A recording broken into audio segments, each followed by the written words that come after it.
Well, I want to thank Angela for the invitation to come and spend the afternoon with you. I know that there were many other things that you could have done, watching golf on TV, for instance.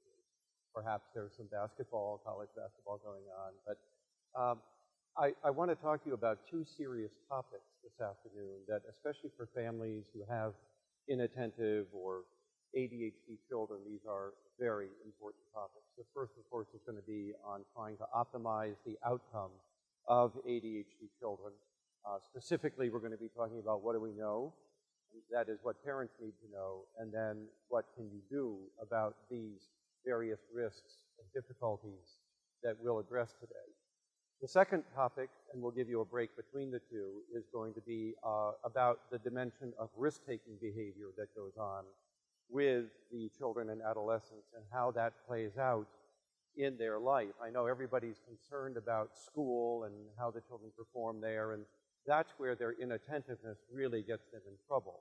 But it is their difficulties with impulse control and the stopping to think before they act that gets them into significant difficulties outside of the school environment. And as I'll explain to you, can also be a life-threatening area of behavior for them, particularly with regards to driving. And Angela has asked that I spend a little bit of my time on this issue of driving as well, because it is a substantial problem. And I'm not sure if Angela's aware of it or not. It's also a very personal issue for me that I'll explain to you when we get to that part of the program. So, but the first 45 minutes is really going to be a general overview of what do we know about this disorder. And I think you're going to be surprised that a lot of the information that's out there right now is very dated, if not out of date, as to where science has taken us versus what professionals and practitioners happen to believe. So most people think of ADHD as what you see here, and that is it's a developmental disorder that arises early in the life of most children, certainly for many children before the age of 5 to 8, but it can arise at any time during development, depending on how severe it's going to be, and that includes all the way up to 16 to 18 years of age. But the vast majority of children have a very early onset to their disorder. Some parents even saying that they knew in the womb that this was going to be a very active baby for them. Others, it's not until they get to school age when they finally figure out that there is some problem with being able to concentrate, manage time, be organized, follow through on things, all the difficulties that teachers are likely to complain about with a child that has this disorder. Now, there are two major components or pieces to ADHD. They're highly related to each other, but we like to separate them because they come with different risks. The first one is the one that the disorder has been named after now for almost 30 years, and that's the attention deficit. And here we have, as you know, the difficulties with concentration, with focusing, with persistence, and with being able to resist distractions. The second dimension, however, or the second component, is the one of impulse control, being able to inhibit your behavior as well as other children of your age are able to do. And many of them are unable to do that as well. And for a lot of them, that's the first problem that emerges, is this excessive activity and movement that we see in a good percentage of children. Not all of them are hyperactive, but many of them are so as they develop. So we're looking at two problems here. One is the ability to concentrate and pay attention to things, and the other is the ability to inhibit yourself, and that includes your activity level, should that be inappropriate for a situation. As I said, it comes on early, it cuts across situations. We see it in most places. The child is supposed to restrain themselves. We don't see it everywhere. They're not as likely to misbehave for grandma and grandpa, especially if the grandparents tend to spoiled and rotten.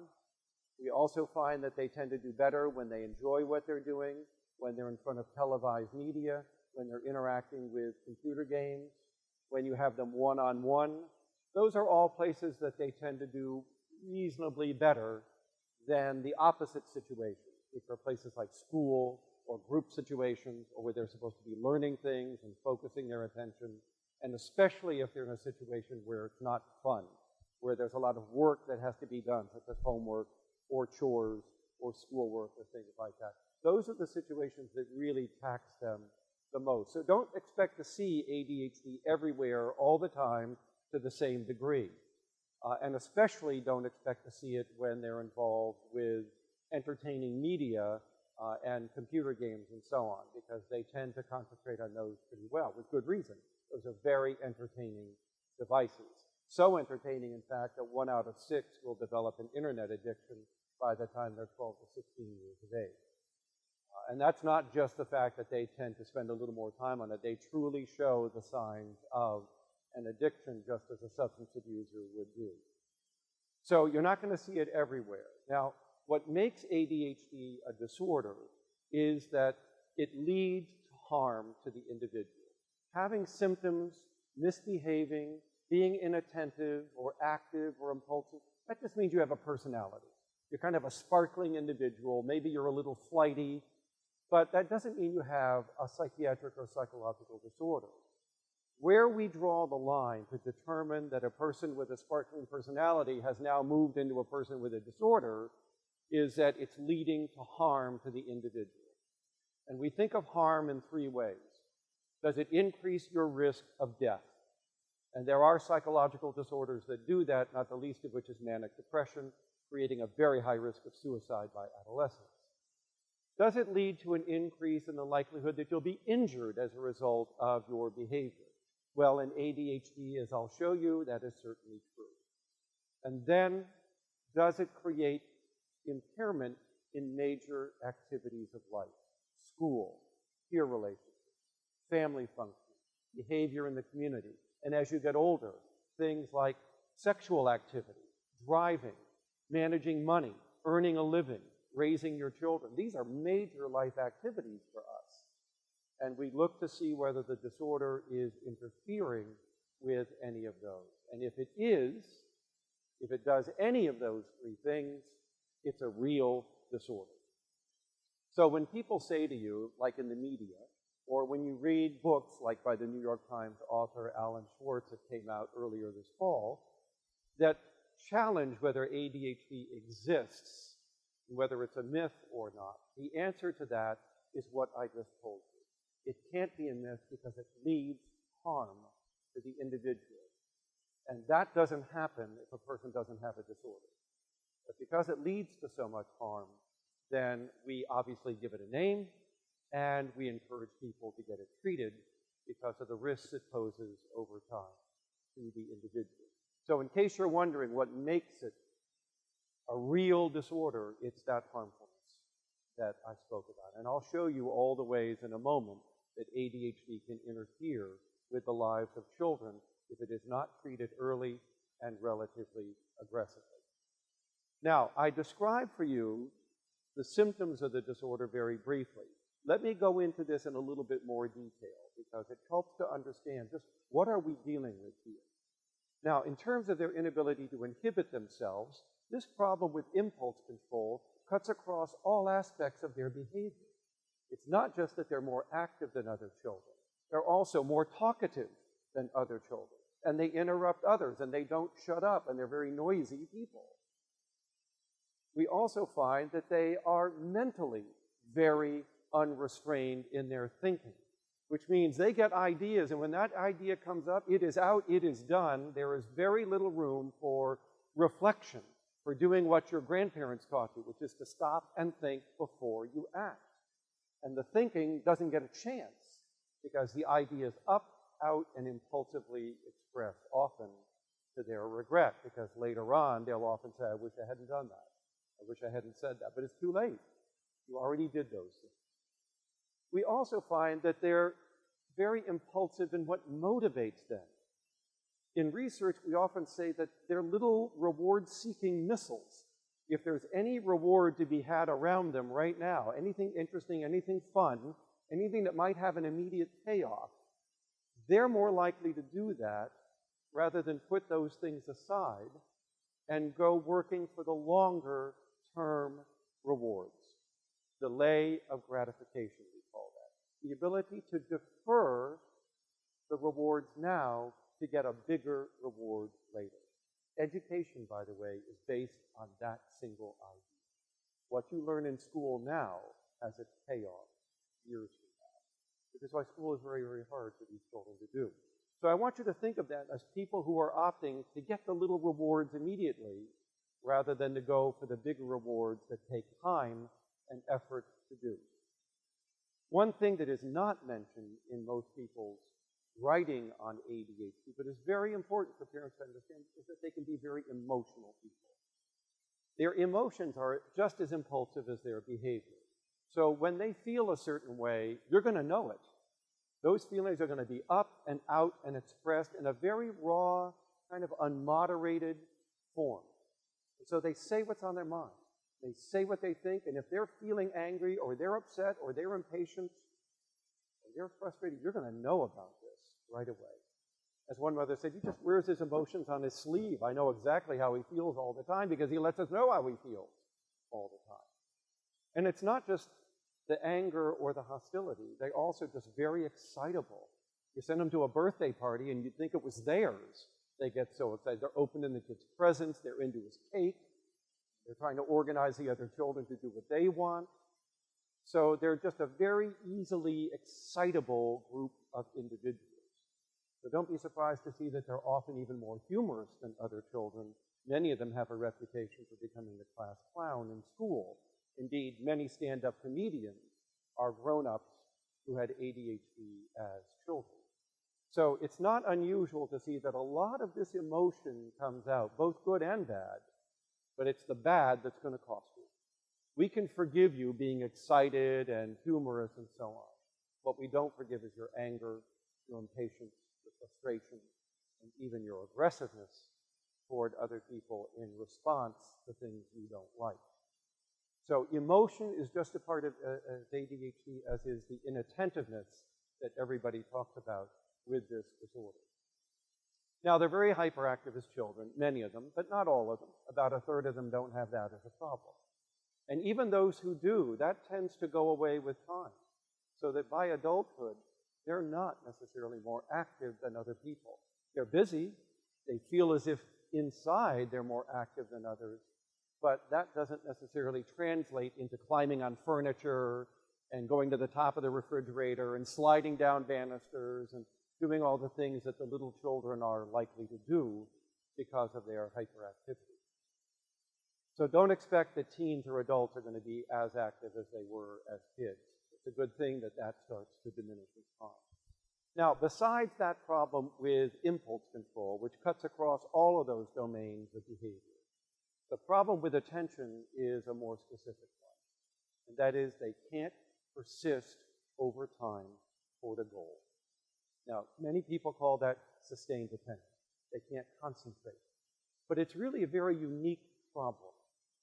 They can't pay attention to the future, to what is coming next, to the goal, the task, the rule, the assignment. What they're having difficulty attending to is not the surroundings. They pay attention to the immediate situation just fine. In fact, that's part of the problem. They pay too much attention to the immediate situation when they should be attending to what you told them to do. What was the task? What was the chore? What's the assignment? Where should you be? What should you have to be ready for this next event that is coming at you? So ADHD, as you will see, is a problem with attending to the later in your life rather than attending to the moment in your life. Getting ready for the future is a significant problem for these children, and I'll come back to that point in a moment. Now, to be able to pay attention to what you're supposed to be working toward, you must be able to avoid or resist the distractions along the way, because much of life is a distraction, not related to what you're trying to do. And you must inhibit responding to those things. And they don't do that either. And it's not that they sense those things around. It's not that they see the bird flying by the classroom window or hear the noise out there in the hallway any better than you do. They don't. They react to it. It's an inhibitory, an impulse control problem. Once they see that bird, that's where their mind is. Once they hear that noise, they want to know what's going on out there. And it doesn't matter what they were working on or what you told them or what the rules are. They are off task and skipping from one thing to another, from one distraction to another, all the time, which is why distractibility is a significant symptom of this disorder. Now, once they're off task, you see the third difficulty. They don't go back to work. Most of us will get interrupted when we're working, and we'll deal with the interruption as best we can. But we know we were working on something else, and we go back to that to get it finished. And they don't. Once they are off task, game over. Now, this problem is in a part of the brain called the working memory system. And that is right up here behind your forehead. That is where you are holding in mind what you're supposed to be doing. That is your mental GPS, just like in your car, just like your Waze program on your Apple iPhone. This is the thing that boots up the map, shows you the future, and guides you toward it. Working memory. Remembering what you're doing. They don't have that very well. So once they're off task, working memory has been erased. It's gone. And they are off doing whatever they think of doing next. By the way, if you're not familiar with this, working memory is what you're losing at my age. By the time you're 55 and I'm 67, you start to lose your working memory. You don't lose your memory. I can remember my childhood just fine. I can remember facts and information. Great. What I can't remember is why I went outside. Was it to get the mail? Because I didn't get there. Right? I pulled a few weeds. I took the trash can behind the house. I picked up the paper in the driveway. I started reading it. And I get back inside, and my wife says, "Did you get the mail?" What I lost is my working memory. A mental GPS that was guiding me over time to what I needed to do.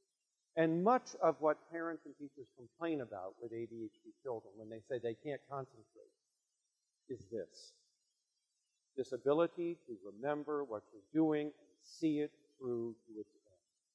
And they have a lot of trouble with that.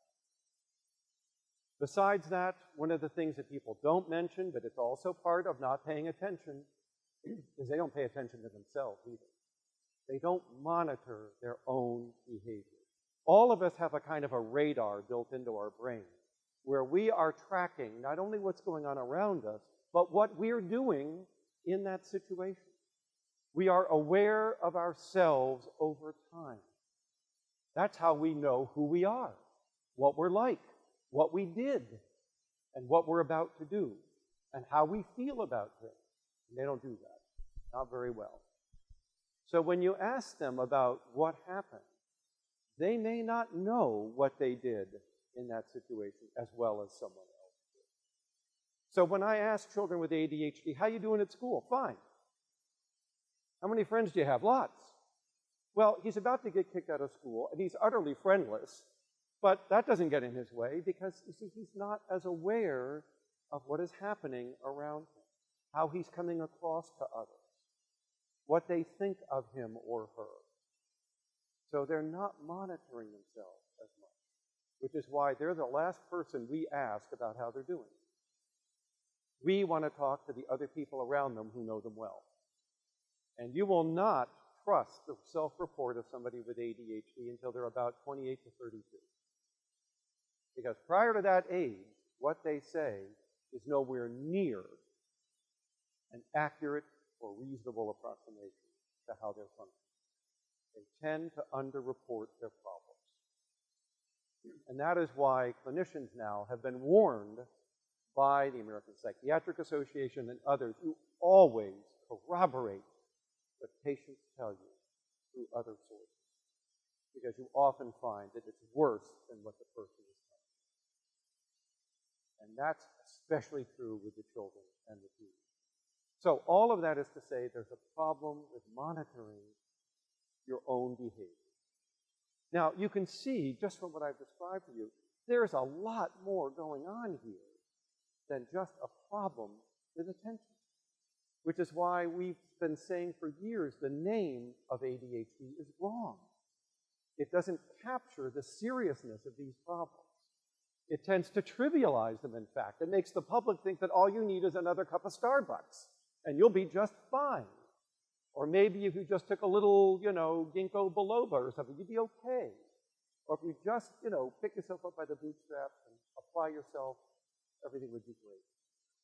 And that's not true at all. Those are serious difficulties we're talking about that go well beyond you just can't pay attention kinds of views of ADHD. Now, where did this come from? Why do they seem to have all of these problems with inhibition, these difficulties with distractibility, with attention to the future, with the ability to hold things in mind called working memory? Where is that coming from? Well, this is a very quick pie chart to show you the answer. But I'm going to cut to the chase and give you the answer right off the top of the bat. ADHD is a neurobiological disorder. Indeed, it is the most genetically influenced disorder in all of psychiatry. There are only two other disorders that even come close to this in the extent to which genetics is involved: autism and bipolar disorder. So you can see here that about 2/3 to 3/4 of all cases of ADHD are due to genetics. Now, much of that is inheritance. You got those genes from other relatives in your family, and you just happen to get the right combination of them to push your personality far enough out on that dimension where you now have a disorder. This is why 35% of the parents of ADHD children have the same disorder, 1 in 3. Whether they know it or not, they can often relate to the problems in their child because they'll say, I was like that when I was growing up, even if they've never been diagnosed themselves. So genetics plays a big part of this. But you have to remember that it's not just genes that you inherit. We now realize that probably between 10 and 20% of these genetic cases are new. New mutations are occurring in the DNA in the child that the parents don't have. And you go, what? Right? How do you get a gene that doesn't come from your parents? It's because the parents have a special place in their body where they're storing their eggs and their sperm. And if those happen to suffer a mutation, that's going to get passed along to the child, even though it's not in the parent's blood or DNA. The child has a new gene. And that gene could be a risk gene for ADHD.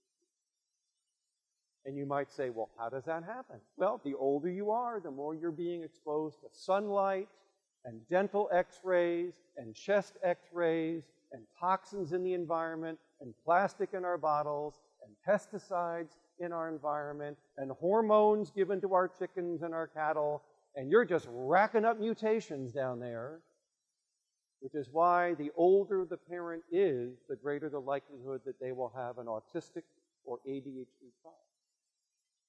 One of the reasons we've seen a slight uptick, particularly in autism, is that young people are waiting to have children. They're waiting another 5 or 10 years to have children. My youngest son is 32. They're about to have their first child. When most people, back in earlier generations, were having their children between 18 and 24. So the longer you wait, the more mutations you have. And the more mutations you have, the more likely your child could have a problem. That's not enough to make you go on out there and want to have kids at 16. But it's enough to make you realize that by delaying, you're increasing risk of difficulties for your offspring. So I just wanted you to know that one of the new exciting developments in our field of genetics has been this discovery that children can get these changes to their genes that the parents don't have. You can get a new case of ADHD in the family where it's never been in this family before. And that's how it happens. But I want you to notice that up to 1/3 of all ADHD isn't genetic. It's acquired. And it's mostly acquired during pregnancy. By what? By many complications, alcohol, tobacco exposure, other toxins in the environment. How many infections did the mother have during that pregnancy? Was this baby born substantially premature? Did it have to go into a neonatal unit for a while? because 40% of the babies or so that go into neonatal units are going to be ADHD before they're 5 years of age. So there's a lot of things that can happen to disrupt the brain's development during pregnancy. And it's not genetic. It's acquired. And then there's about 10% of the children who get their ADHD after they're born. Head injury, trauma, tumor, stroke.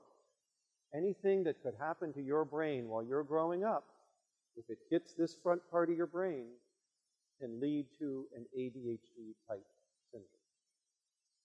So, to summarize, ADHD is caused by multiple things, but they can all be summarized as genetic and neurology. You cannot create ADHD by exposing people to simply something social, like parenting, or bad teachers, or food in your diet, such as sugar, or watching television, or playing computer games. These are social factors in the environment, and as far as we can tell, none of them are capable of producing this. Now, people with this disorder are more likely to drift into using computers and televised media and things that are entertaining, but that's the disorder leading to that problem, not the other way around. But we have no evidence that child rearing or teaching or other social factors can lead to this kind of problem. So parents, you're off the hook. It's not your fault, unless you want to take the blame for your genetics, but none of us do that. On the other hand, you're back on the hook because you have to raise this child, so it's still your responsibility, even if you didn't cause it. You still got to do something about it. So I want you to understand that ADHD is one of the most neurobiological disorders that we deal with. And that's a reason to understand why we don't go around pointing fingers at parents like we used to do 30 years ago. When I came into this field in 1973, when I was doing research at the University of North Carolina as an undergraduate over at Chapel Hill, that was the belief. This was due to bad parents. They just didn't know how to raise their children. And now we know that that's not true. We thought the same thing about autism, and now we know that's not true either. So we're dealing here with something that's very neurobiological. Now, that doesn't mean that something in the environment might not contribute some risk, but even the things in the environment that you see over here are things like toxins and things that are biological hazards, not social hazards. So here's something you might not know. If you're a pregnant woman and you carry the genes for ADHD and your baby has those genes and you decide to drink alcohol during your pregnancy, you just magnified the influence of those genes 8 times. 800%. You are 8 times more likely to have a baby with ADHD than if you hadn't had the alcohol. Why? There's a gene by environment interaction going on. Babies that are prone to ADHD are also much more sensitive to certain infections and toxins around them. That had they not had the genes for ADHD, would not have had that problem. But by being prone to ADHD, it's made them more prone to these other things as well. Isn't that fascinating? So there's a lot of different causes out there. Just be aware of them and understand that they're not social. So if somebody tells you that this is parenting, this is TV, this is diet, or this is schooling, it ain't so. And by the way, we have 25,000 research papers that back that up. There are 40 articles a week being published in the international journals on this disorder every week right now. 1,200 or more a year. This is a very fast-moving area of research. It's hard for me to keep up. But I look at every abstract every week that hits the international journals anywhere. And it's not easy. And what we have come to realize with all of this research that we have done is that this is not an attention disorder as much as it's a self-control disorder. The parts of the brain that allow you to control yourself are the ones that are most impaired in this disorder. So, what are those things? First, we call them the executive functions. They're called executive because they're like an executive in a corporation. They are the top-down managers of the rest of the brain, particularly when there is a goal to be accomplished.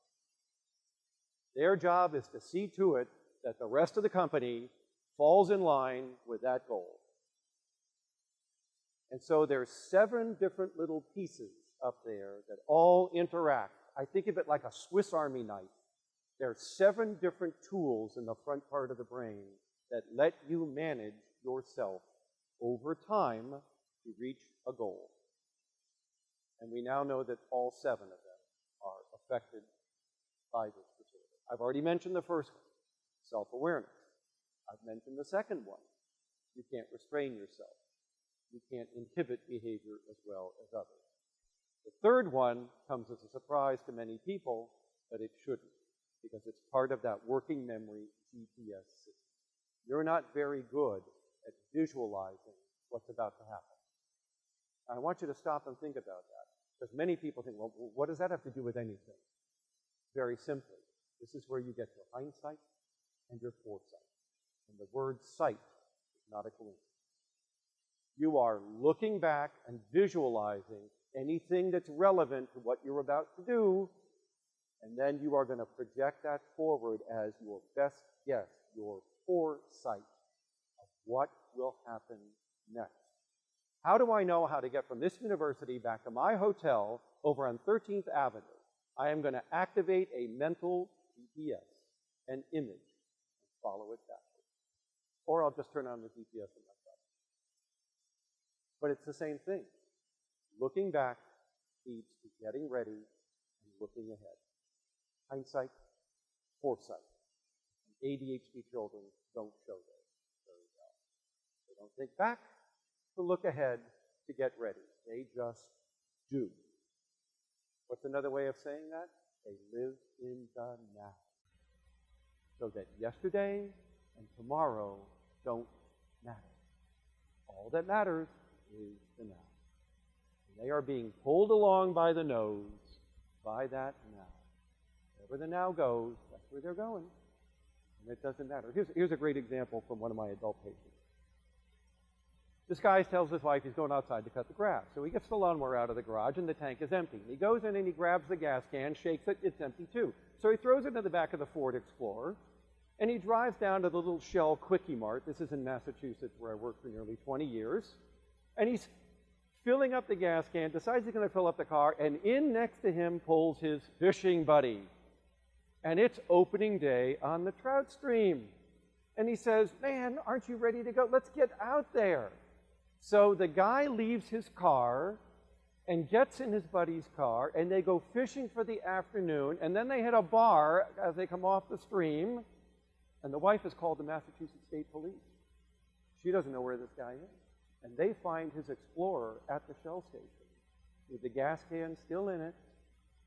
Doors open, keys in the ignition, no guy. Right? You see what happens? How the now just pulls you right along, and the goal you were supposed to be accomplishing gets cast aside.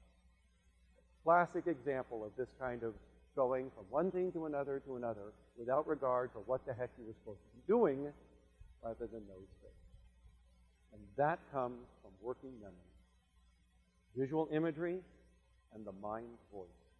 You all talk to yourself all day long, and you use it as a form of guidance, telling yourself what to do, what to think, questioning yourself. They don't do that very well either.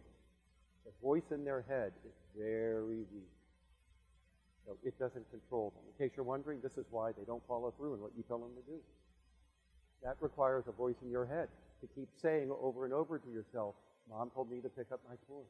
I'm supposed to be doing my homework. I need to get ready because we're going out to a scout meeting in an hour. That's all mind's voice kind of material. And they don't have it. And it's not very strong even when it finally gets in there. By the way, this is why they talk out loud more than other children. Other children talk in here a lot. They talk out loud. And it doesn't help them. We talked about emotional control, so that's part of this. You talk about the fact that they don't motivate themselves very well other than with immediate reward. Let me put it another way. If you put an ADHD person in a situation where there are no consequences for getting that work done, it won't get done. Because that situation requires self-motivation, requires that drive, that determination, that willpower, that stick-to-itiveness that we often have to show in getting work done when there's no immediate consequence for doing that. 80% of your life is like this. It's the drudgery. It's the scut work of life. But if you don't get it done, there will be consequences to pay. So you motivate yourself. And they don't do that very well. They depend on the environment for their motivation. Finally, the last little Swiss Army knife mind tool up there is the planning and problem-solving piece. The ability to just sort of take apart and recombine mental information, to come up with new ideas, new ways of doing things, new ways of solving problems that you're encountering. And they don't do that very well either. Now, you might say, oh, well, they're pretty good with coming up with a lot of these different ideas. Not when there's a problem to be solved. Sure, spontaneously, they come up with all kinds of crazy ideas. But there was no problem, right? They're just free associated. So they're pretty good at that. Right? But what if there's a goal and you can't get to the goal and there's a problem along the way, there's an obstacle? Can you now generate relevant possibilities? And they don't do that as well as other people. One way you can see this is you'll see it in the way they talk. I could ask an ADHD teenager, what'd you read in history last night? And I'll get this. In Boston, I think there was a horse. Something about some lanterns. We have a horse, by the way. We go to Charlottesville, Virginia. You know that's horse country? I love Charlottesville. And we go over there every summer and see my grandparents. And by the way, there's a great barbecue place downtown. You've got to go there. This wasn't what the teacher asked. She asked, what'd you read in history last night? You see what happens? The mind wanders. All the little irrelevant details come in. They get pieces of it right, but they miss the whole plot. The whole basis is gone. So they have trouble assembling these ideas together to accomplish a goal. Most people aren't aware of it.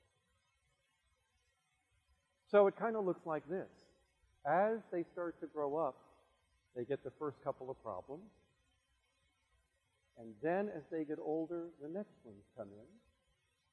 Until finally, by adolescence or adulthood, the whole package is there. It's a developmental process.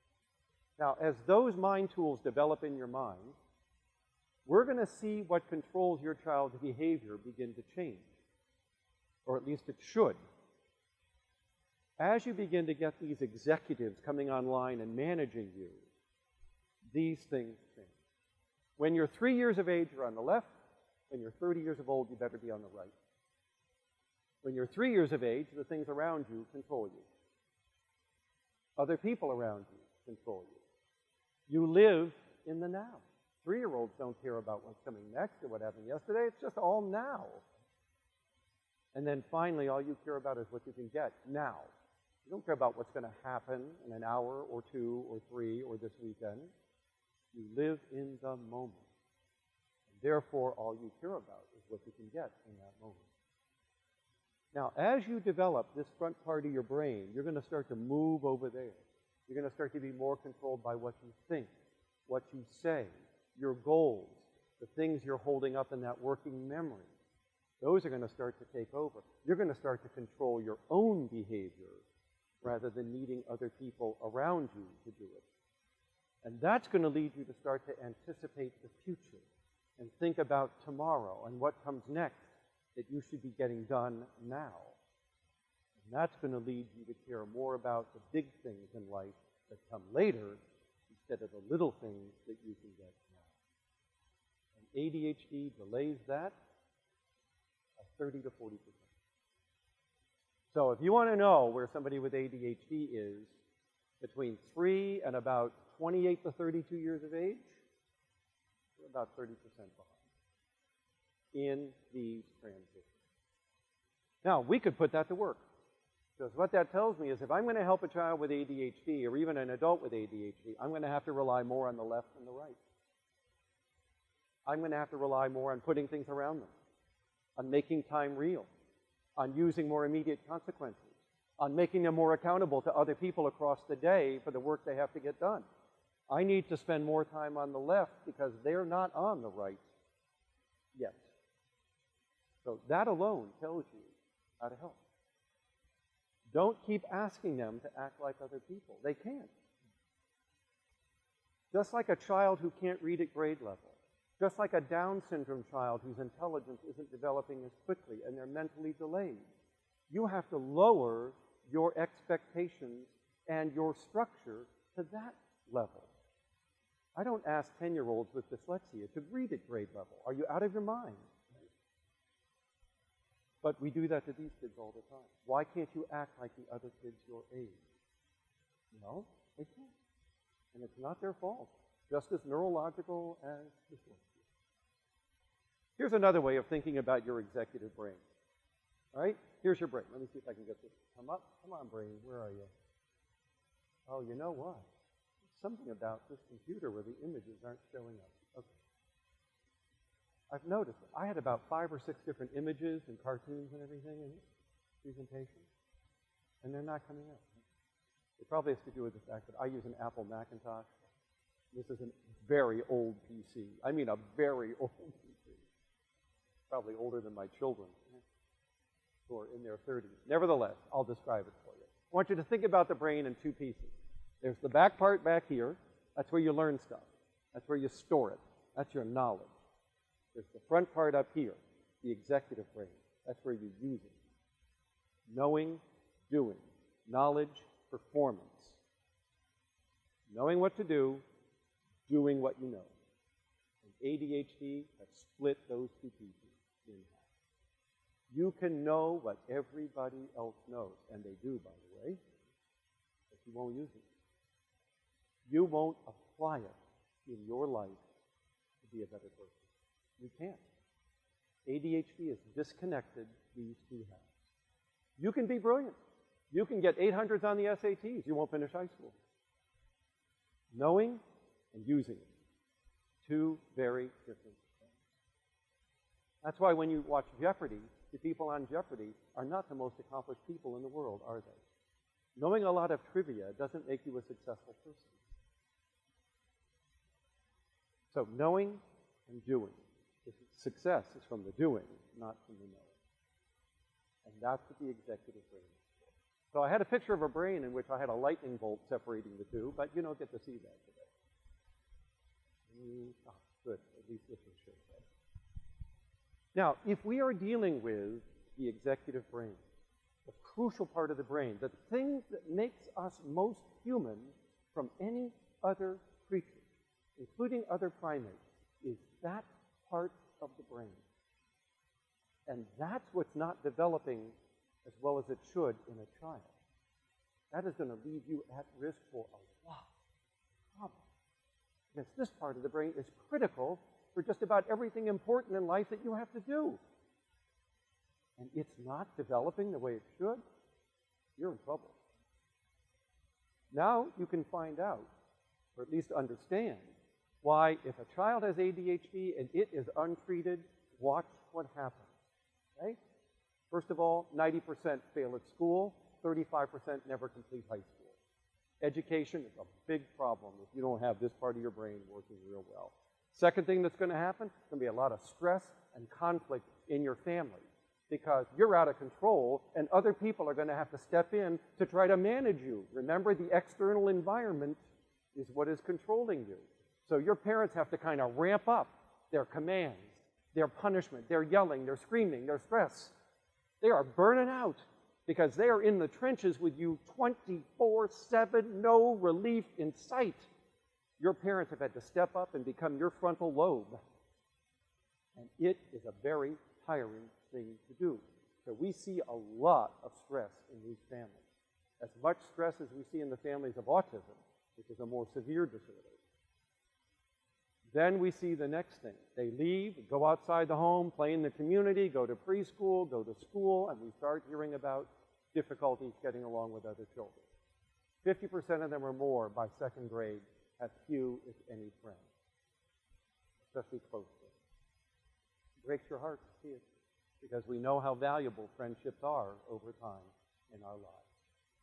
We also know that they're more likely to be the victims of being bullied, and in turn, they're going to turn around and start to bully other people too if they are victimized by other children. Now, this one you can't read very well, but this one has to do with antisocial behavior. Once you start having trouble in school, once you start losing friends, you start to drift into hanging around with other people who are in trouble. We call it a delinquent peer group. And guess what you start to do? You start to copy them. So you start to get into more fights, more trouble. Maybe you start to lie more. Maybe you start to steal. But about 25% of the kids we see will drift into that pathway. And a lot of it has to do with being rejected by the good kids and not doing well in school, both of which are problems for them. Now, if you start hanging around with the bad kids, guess what the bad kids are already doing? They're smoking more, they're using alcohol more, they're experimenting with other drugs more, using marijuana more, and we start to see that 25% of our kids begin to move over into experimenting with substances. Most of them don't, but many of them do. However, there are 3 substances that most people with ADHD drift towards, even if they're not antisocial or delinquent or a conduct problem. Number 1 is nicotine. People with ADHD find that nicotine treats their disorder. They start to smoke more rapidly than other people do because they're self-medicated. They're trying to gain control over it. Nicotine, by the way, works just like Ritalin in the brain. But it's an addictive drug, unlike methylphenidate, unlike Ritalin. So we see that they have trouble with tobacco use. The second thing we see is that they start to drink more than other people. But that's typical of people under stress or in trouble. We tend to gravitate toward alcohol. That glass of wine you tend to have in the evening after work is kind of a way of de-stressing a little bit, getting a little sense of well-being, even if it's chemical. Glad to have it. And they do that too. And then the third drug is marijuana, which I think they drift toward for the same reason. Another, to forget their trouble. So you're going to start seeing them have problems. Again, this is what happens if you don't treat. If you treat, all of these risks go down. If you don't, these risks are significant. We're going to talk about this one later, as well as that one, and that one, the driving problem. And then when they finally leave home and go out and get a job, we start to see that they change jobs more often. They get fired more often. They can't handle money as well as other people that they're earning. And they tend to drift into self-employment more than other people, which is kind of interesting. Probably has to do with the fact that it's better if you're your own boss than working for other people. And then come the health risks. One of the discoveries of the last 10 years that people just didn't realize is that ADHD sets you up for medical problems, health problems. But think about it. If you are using media more than other people, if you are smoking, if you are drinking, if you are eating more than other people, and you're not paying attention to your health and your diet and your teeth and your exercise and so on, it's going to start to put you at risk for other problems. And what are they? Obesity. There's a big connection between ADHD and obesity. In women, binge eating is another one. Even bulimia can be linked to this disorder. And then what we see is a growing increased risk for heart disease, which we didn't know about 10 years ago. But ADHD sets you up for coronary heart disease if you don't get it treated very well. So we started paying attention to that when we started seeing the adult outcomes of children I followed for 25 years or longer. We began to realize there was more going on here than just they weren't functioning well. Medically, they were not as healthy as other people were. Lastly, when they grow up and get married and have children, they have a lot more problems in their marriages and in raising their children than other people tend to do. Again, this is all untreated. Our research shows that if you treat early and you keep those treatments going on through the teenage years, you can change the vast majority of these. So I'd like you to understand ADHD then as a problem with all 7 of those mind tools. The Swiss Army knife is broken, and they can't control their behavior as well. This is going to lead them to be blind to time. They can't get ready for the future. They have difficulties preparing for what comes next. They can't string together behavior long enough to get things done. The more complex it is, the more steps it involves, the harder it is for them to put that sequence together and get from A to B to C and accomplish what they're supposed to do. Paying attention to the future is not an attention problem. It's an intention problem. ADHD is much more like what we call IDD. Not your attention that's the problem, it's your intentions. What you intended to do, you can't get done. You can't see it to its completion because of those executive problems. So I'm going to come back to a point I made earlier about the brain. It's not a problem with knowing. It's a problem with using what you know. And we call that a performance disorder. The when and the where of the situation is the problem, not knowing what to do. Your children know social skills as well as other children do, but they don't use them. So the problem then is in carrying out the knowledge you possess. We call that the point of performance. Where should you have used that information? And you didn't. That's what I have to do. I have to change the place of performing that knowledge to make it more likely that you will do what you know. So if you don't change that point, if you don't go out there in the real world where that problem is and change that in some way to help them use what they know, you will do no good whatsoever.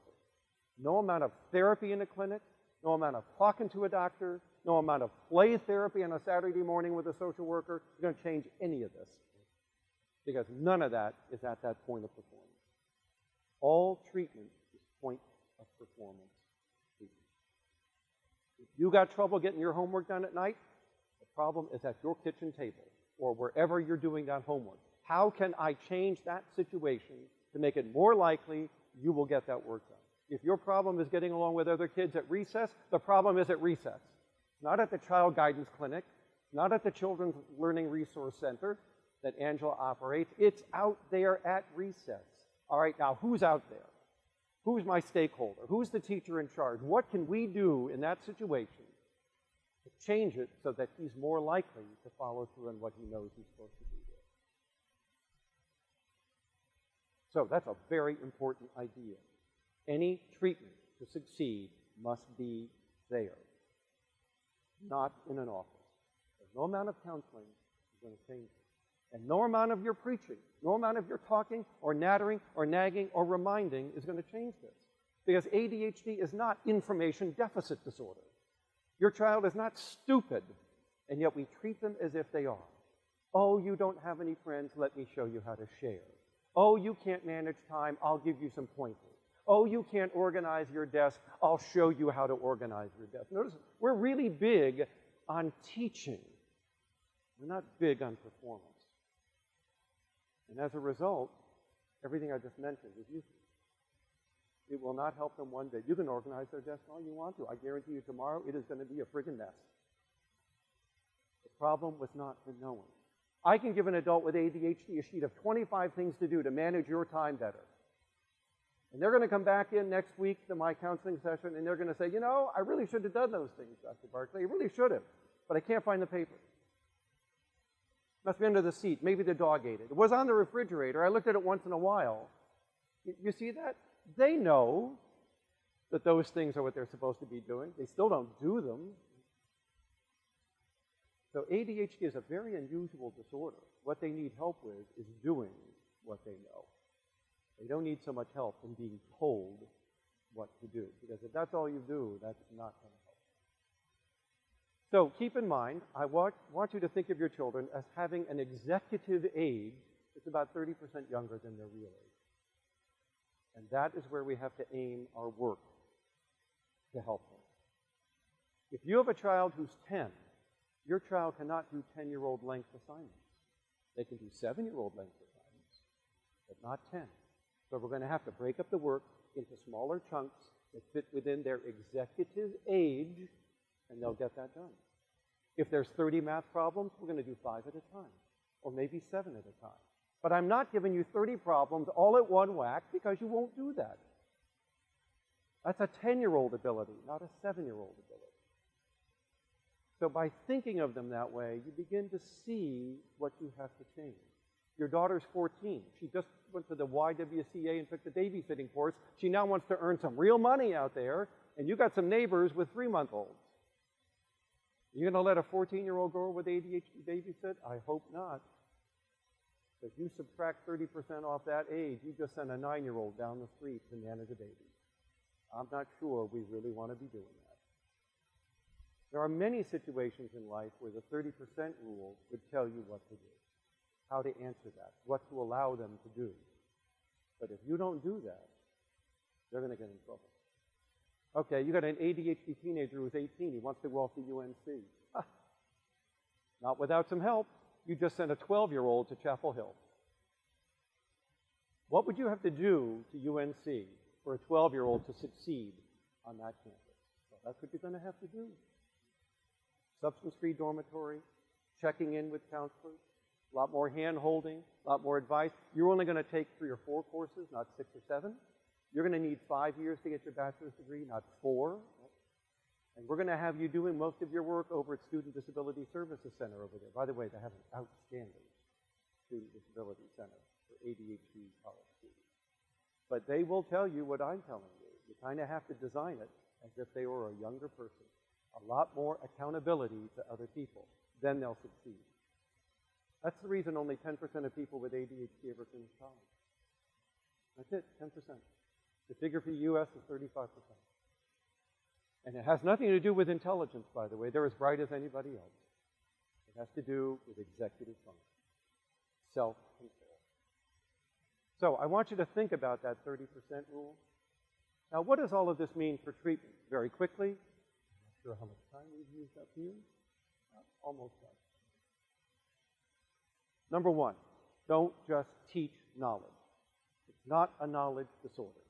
So focusing on knowledge and skills is not going to be enough for these individuals. Yes, you'll have to do a little bit of review to make sure that they do have what other children have. But that's not going to be the solution to their problem. You're going to have to change that point of performance. You're going to have to get out there and redesign the homework, the playground, the classroom.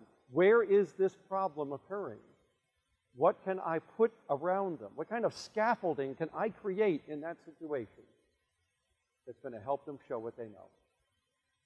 And that's better than any kind of counseling is going to do. Now, as I've told you earlier, this is a neurogenetic disorder. It has nothing to do with child rearing, upbringing, teaching, or sugar in your diet. So what does that mean? It means it's the diabetes of psychiatry. And just as with diabetes, which is a biological problem, medication may be necessary for a large percentage of children. Not all of them. But about 70 to 80% of the children that we see in our clinics will go on medication at some point in their life.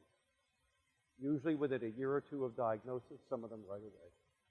And I know parents are very sensitive about this, and I know that they want reassurance that these medications are safe. They are, by the way. They're the safest medications in psychiatry. And I know they want reassurance. There's no long-term consequences. There are none.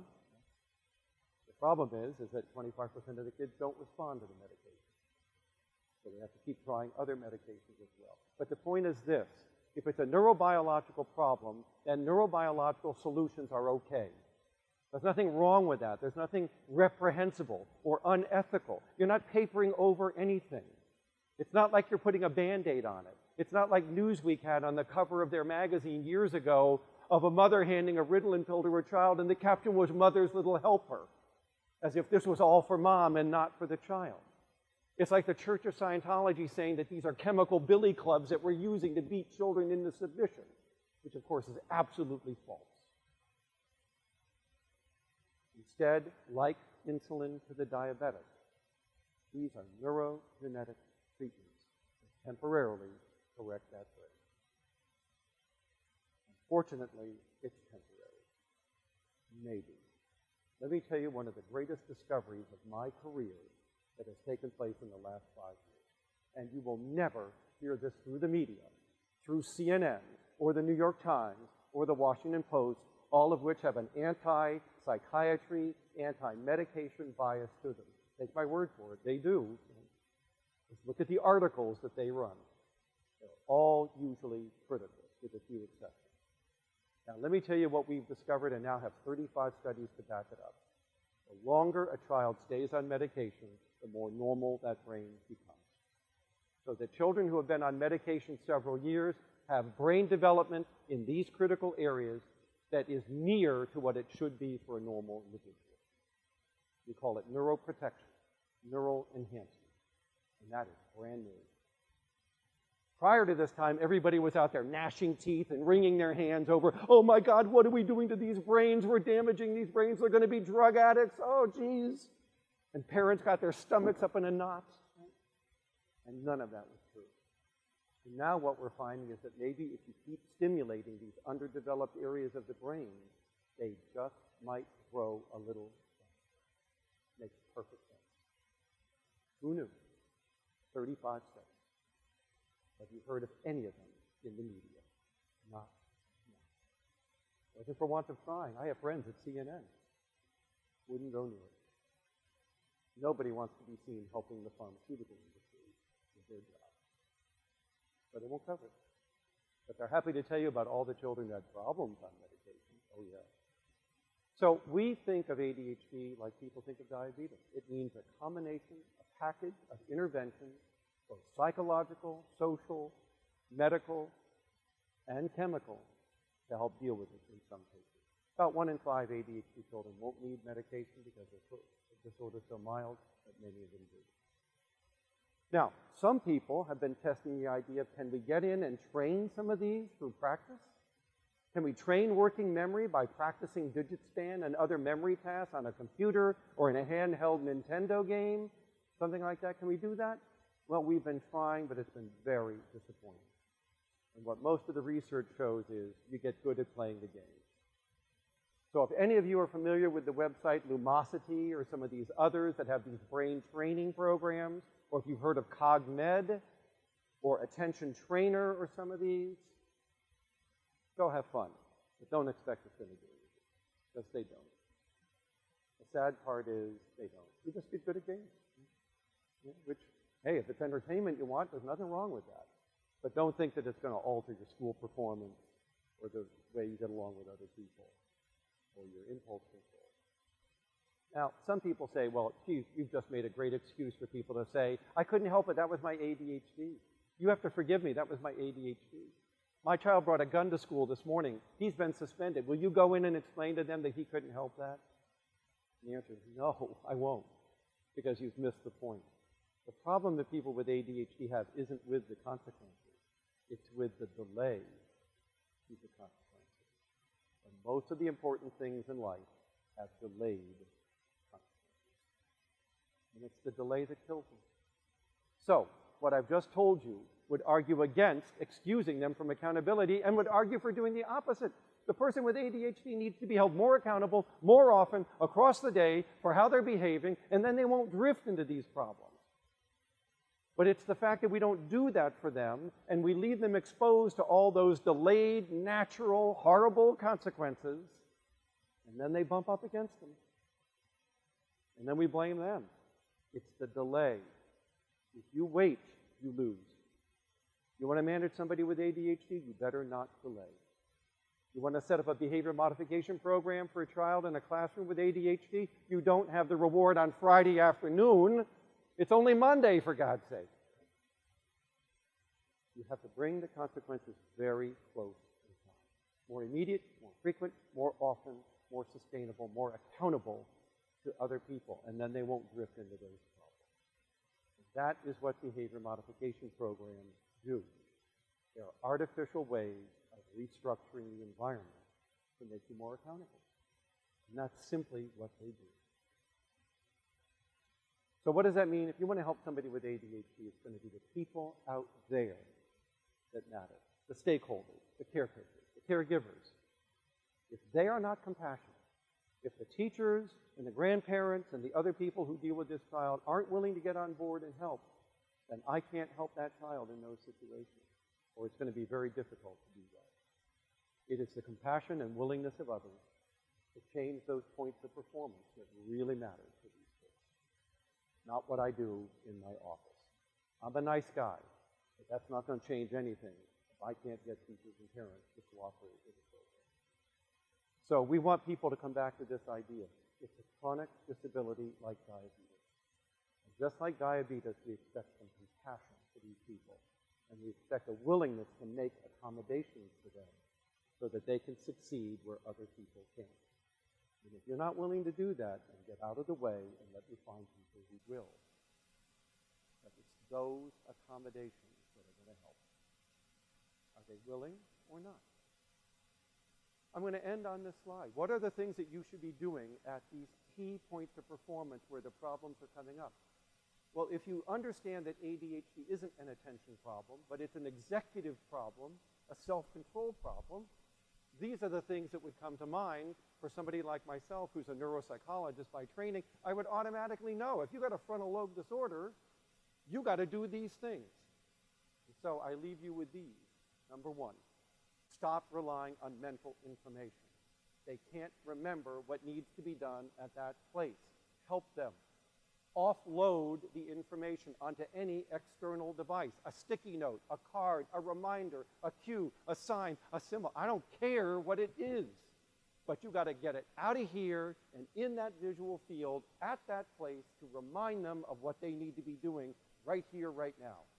You need a card with the 6 rules of science lab on your science desk.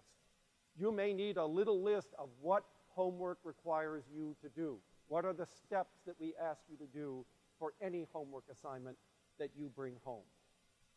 You're going to need cues around you. So think of it in a technology's way of speaking. Offload the storage. Get the memory out of there, because mental events don't work. Don't guide anybody. Make them physical. Make them cues. Make them review those before they start. And now you're getting somewhere. The second thing you have to offload is time itself, because the clock in the brain is broken. People with ADHD have no sense of time. They can't use it. They are adrift in time. This thing that you feel, this flow of life, where you could sit here and tell me how long you've been sitting there and be pretty close without even looking at a watch. They can't do that. So you tell somebody with ADHD they have 30 minutes to do something, you lose, because they have no idea what 30 minutes is, what it feels like, how much has passed, how much is left, and they waste it all. And then when you ask for the paper to be done or the assignment to be turned in, game over. And they look at you like, what? It's over? Right? The time is gone? Oh, yeah. Yeah, you had the same amount of time everybody else did. No, I didn't. Yes, you did. You just wasted. People with ADHD cannot be on time, in time, overtime. The timeliness of behavior is gone. By the way, there is no psychological disorder as bad as this is when it comes to time management. It is 3 to 4 times worse than any other psychological disorder, which is why in my book for adults, we called it Blind to Time. You have a myopia to the future, nearsighted. You can't deal with it. So don't keep telling people with ADHD about time. Put a clock in front of them. You can buy a 1-foot clock at the ADD warehouse. Use a timer, use a counter, use a cell phone, use a computer. Anything that is showing the passage of time in a physical form. Jesus, go to Walmart and spend $3 and get the spring-loaded timer. It doesn't matter, but it's got to be out there around them so they see time moving. Otherwise, the clock is gone. Now, what about the bigger projects? The book reports, the science projects, the things that have to be done over several days or a week. You must break them down into little pieces, like a brick in a bridge. You're going to do a brick a day. We're going to build that bridge over that time period. So instead of you taking several weeks to read a book report, you're going to read 5 pages with me every day. You're going to write 3 sentences with me right now. I'm going to give you 10 tokens you can spend on anything you want to, any privilege. electronic or otherwise, in my home or classroom, right now, you get those 10 tokens. And we bring everything into the now. The work and the consequences, all now. And you string those little nows together, and you get a book report. If you don't keep pointing across the gap in time saying, look out, it's coming, you got 2 weeks, are you ready? You are useless. You are just nattering, you are hot air. When you deal with somebody who has no internal clock, talking about time is ridiculous. So understand who you're dealing with here. There is no sense of time in that brain. Unfortunately, the older you get, the more time-sensitive your life starts to become. The next thing, they can't self-motivate. Give them a reason to work. Make it a win-win. What would you like to earn for the work that you're doing in this situation? Maybe you set up a token system. Maybe you got a list of all kinds of privileges around the home or in the classroom, and you can earn points. That's one of the handiest ways to do this. But there has to be something that sweetens that pot. Because if it's not there, they're not working. There is no internal resource of motivation. They're dependent on the environment. Okay, you have to make problem solving physical, manual. They can't manipulate the information they're holding in mind, which is why they have trouble with mental arithmetic and other things. So try to get some physical pieces of the problem. Do they have mental arithmetic to do? Great. You're going to have a number line. You're going to have marbles. We're going to give you an abacus. We're going to give you little physical props that you can use to try to get that done. And then they can start to problem solve better. Finally, I want you to remember that this frontal lobe is like a gas tank. And just like a gas tank, it runs out of fuel if you drive it too long. If you make them work too long, too hard, too much, you'll exhaust that fuel tank, and then they are at risk for problems with self-control in the next situation coming up. So what could we do periodically to replenish that fuel tank? Here are the things we have found that you can do to help. Greater rewards, offering incentives, positive self-statements about you can get this done, the locker room pep talk before a task has to be accomplished, 10-minute breaks. For little children, we make you work 5 minutes, you get a 2-minute break. For older kids, we make you 10 minutes, and then you get a break. But you need to build in frequent breaks into the task. Just 3 minutes of relaxation or meditation can help to start to restore the tank. In other words, stop driving the car for a little bit and give it a chance to refuel itself before you move on. Other things that may surprise you. Visualizing your goal and the reward you're going to earn, that's a big motivator. You can even cut out pictures of what they're going to earn and put the picture in front of them to help motivate them. I've done this for many kids. They take pictures of things, laminate them, and the little cards become the thing you're working for because now they can see it, it's tangible. And that motivates them to try to work harder for you. And then this one, I think people really were surprised at. Physical exercise restores that tank. This is why, for more than any other psychological disorder, physical exercise has now become a standard recommendation as part of our treatment package. We're talking about routine, everyday, aerobic-type exercise. And it doesn't matter what it is. Don't let somebody tell you it's martial arts and nothing else. Right? It isn't. It's anything that involves movement. By the way, this is why you never keep them in from recess, because they didn't get their work done. You just shot yourself in the foot, honey. They need to get out there and replenish that tank more than the other kids do. So, physical exercise, whether it's running, whether it's any kind of organized sport, anything, just movement.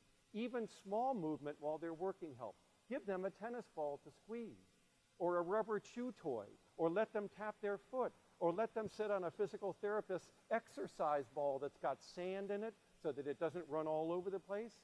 Just that needing to balance and move helps them concentrate better. So movement is helpful to the disorder, and physical exercise in particular is absolutely critical. And one last little thing before we wrap this up.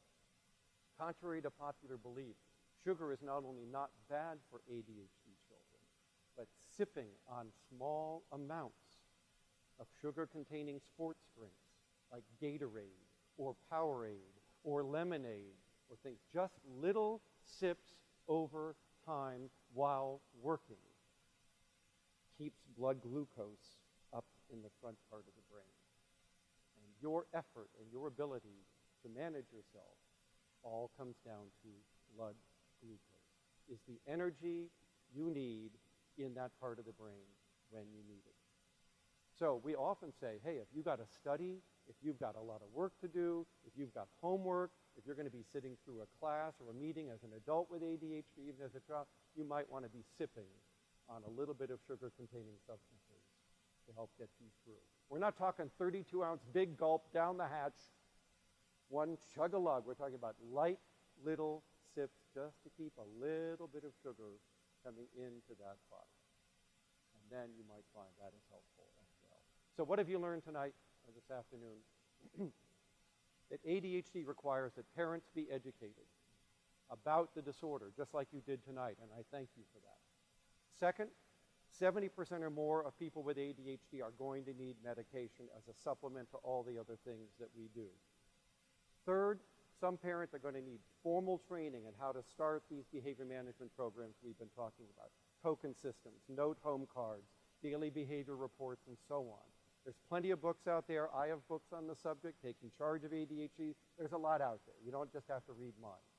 But you may have to learn more systematic ways of dealing with a child that has this kind of executive disability. We've talked about routine exercise being very important. Don't forget sleep. One of the things you've heard about routinely, and it's true, is that if you're not getting enough sleep, you're not going to be attentive the next day, and it's just going to make the disorder worse. ADHD doesn't come from having sleep problems, but having sleep problems can make your attention a lot worse if you have this disorder. So if your child has trouble with sleeping, get them evaluated by your pediatrician. Maybe they need a polysomnogram at a sleep lab in order to find out what the problem might be. Maybe it's obstructed airways.